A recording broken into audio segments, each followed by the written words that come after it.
第3章第1節，耶和華上帝所造山野一切的畫面，蛇是比因較高刻。蛇對婦人人講，上帝兼有影講，園內一切的樹，恁攏毋通食嘛。婦人人對蛇講，園內樹葉的果子阮通食，只有園中央迄種樹的果子，上帝捌講，恁毋通食伊，也毋通摸，驚了會死。蛇對婦人人講，恁無的確會死，因為上帝知，恁食的日，恁的目睭就會開，恁要親像上帝，會分別好歹。婦人人看迄種樹好食也甲目，閣迄種樹是通欣慕，互人有智慧，就挽伊的果子食伊，煞互伊的丈夫，伊也食伊。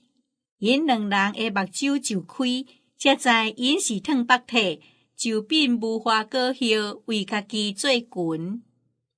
日涼冷的時，耶和華上帝行遊佇園內，因聽見伊的聲，迄人甲伊的婦人人就秘佇園內的樹中，來閃避耶和華上帝的面。耶和華上帝叫迄人對伊講：你佇叨落？第10節，伊就講：我聽見你的聲佇園內，我就驚，因為我褪白體，就家己秘。講，是誰甲你講你褪白體？我吩咐你毋通食迄種樹，你食伊嘛？迄人講，你所予我做伴的婦人人，伊用迄種樹的果子予我，我就食伊。耶和華上帝對婦人人講，你所做是甚麼事？婦人人講，蛇引誘我，我就食。耶和華上帝對蛇講，你已經做這個，所以你受咒詛，比一切的精生甲山野一切的走獸較重。你要用腹肚行，一生食土粉。我要予你甲婦人人結冤仇，你的後裔甲伊的後裔也結冤仇。伊要傷你的頭殼，你要傷伊的骹後墊。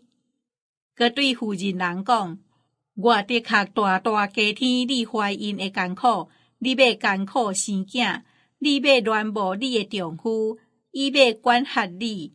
也對亞當講，你已經聽嘆你的婦人人的話，來食我所吩咐你講，你毋通食伊的，所以土地因為你的緣故受咒詛，你一世人勞苦才對伊得到食。土地要為着你發刺皮甲積犁，你也要食遠年的菜蔬，你要汗流滿面才通得到食，到你歸土，因為你是對土摕出來，你本是土粉，也要歸佇土粉。第20節，迄人甲伊的某號名叫夏娃，因為伊做眾人的老母。耶和華上帝為着迄人甲伊的某，用皮做衣服互因穿。耶和華上帝講：看啊，這人已經甲咱三親像，會分別好歹。但行了伊伸手，閣對活命樹蔓來食，就活到永遠。所以耶和華上帝甲伊出愛甸園，來建造迄個圖，就是伊所對伊出的。所以趕迄個人出，也佇愛甸園的當時，安置基路伯甲四面燈飾，發火焰的劍，來防守活命樹的路。